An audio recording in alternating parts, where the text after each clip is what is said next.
Assalamualaikum warahmatullahi wabarakatuh. Alhamdulillah wassalatu wassalamu ala Rasulillah wa ala alihi wa sahbihi wa mawalah. Amma ba'd. Kembali lagi dengan kami, dengan kita di RRI Pro 2 dalam acara religi pagi dimanapun Anda berada. Semoga kita doakan kepada Allah berkumpul kita sekarang di media, di alam maya, yaitu di siaran. Semoga dengan berkat perjumpaan kita di media ini akan berjumpa pula kita di yaumil qiyamah dalam surganya Allah, karena pernah membawa seutas kebaikan. Para pendengar Pro 2, baik itu pemuda-pemudi dimanapun Anda berada, semoga sehat selalu. InsyaAllah pada pertemuan kali ini akan kita bahas Allah itu tempat bergantung, Allah itu merupakan wakil terbaik dalam kehidupan kita. Hasbunallah wa ni'mal wakil, yang sering kita ingat, yang sering kita sebut. Bahkan itu menjadi sebuah zikir munajah yang disebutkan oleh Allah, orang-orang hasbi rabbi jallallah. Allah kita jadikan sebagai wakil. Kalau orang-orang yang picik, orang-orang yang sempit pikirannya, wakil itu dianggap kecil martabatnya. Kenapa?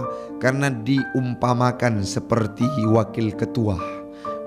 Ketualah yang menjadi tampuk pimpinan, yang punya kebijakan yang paling besar. Kalau mereka lihat dengan pandangan sebatas derajat, maka akan mendapatkan hasil bahwa ketualah yang menjadi nomor satu. Tetapi pada sesungguhnya wakillah yang menjadi posisi yang terbaik dalam kehidupan, baik bagi kita dan baik bagi Allah Subhanahu wa ta'ala. Bagaimana tidak, sudut pandangnya adalah wakil itu mengerjakan sesuatu saat ketua tidak bisa melaksanakannya. Walaupun berhalangan tidak ada di tempat, sakit, uzur ketua, artinya wakil harus mengerjakan sesuatu saat ketua tidak mampu. Itu bahasa singkatnya. Maka kalau sesuatu yang tidak mampu dikerjakan oleh orang lain, kita yang harus menuntaskannya, artinya kita adalah menjadi orang yang terbaik. Dalam kehidupan kita di alam nyata pun ada DPR. Panjangan dari DPR itu sendiri Dewan Perwakilan Rakyat, baik DPRA, DPRK. Namun apa yang bisa kita ambil?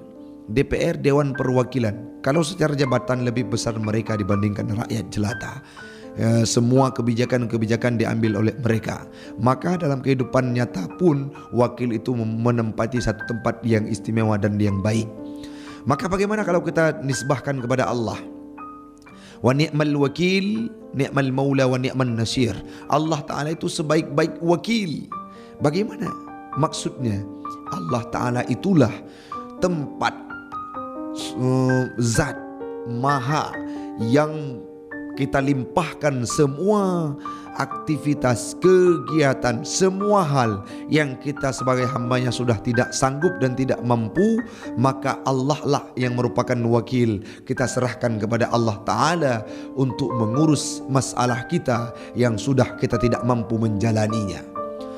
Kita sebagai Allah sebagai wakil, kita sebagai mutawakkilin, dan sikap tersebut dinamakan dengan tawakal.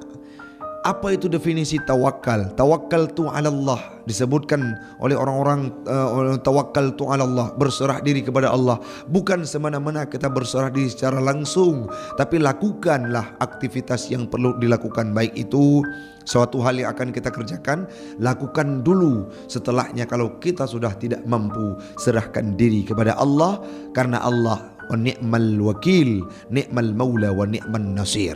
Jadi Allah itu yang sudah kita tidak mampu, Allah yang mampu segala-galanya. Maka Allah itu dinamakan dengan ni'mal wakil, wakil terbaik dalam kehidupan umat Islam dimanapun manusia berada. Maka wakil itu bukanlah posisi yang kecil. Wakil itu adalah hal yang sangat besar, karena dia akan menjalankan sesuatu hal di mana saat ketua itu tidak mampu. Kalau sudut pandang kita seperti itu, maka kita akan disadarkan bahwa menjadi wakil itu merupakan hal yang sangat istimewa dalam kehidupan kita. Yang selanjutnya, yang terakhir, Allah itu Allahus Samad. Allah hasbi Rabbi Jallallah. Jangan pernah ada tempat lain yang menjadi tempat bergantung kita dalam kehidupan kecuali Allah. Dan semua hal yang kita kerjakan harus kita gantungkan kepada Allah, karena Allah lah yang mampu menyelesaikan semua urusan kita. Innallaha yuhibbul mutawakkilin. Allah sangat cinta kepada orang-orang yang tawakal, yang menyerahkan semua urusan yang tidak mampu kepada Allah Subhanahu wa taala. Semoga menjadi manfaat bagi pribadi saya dan umumnya kepada jamaah sekalian. Jadilah orang yang bertawakal dan jadikan Allah sebagai wakil dalam kehidupan kita. Lebih dan kurang saya mohon maaf.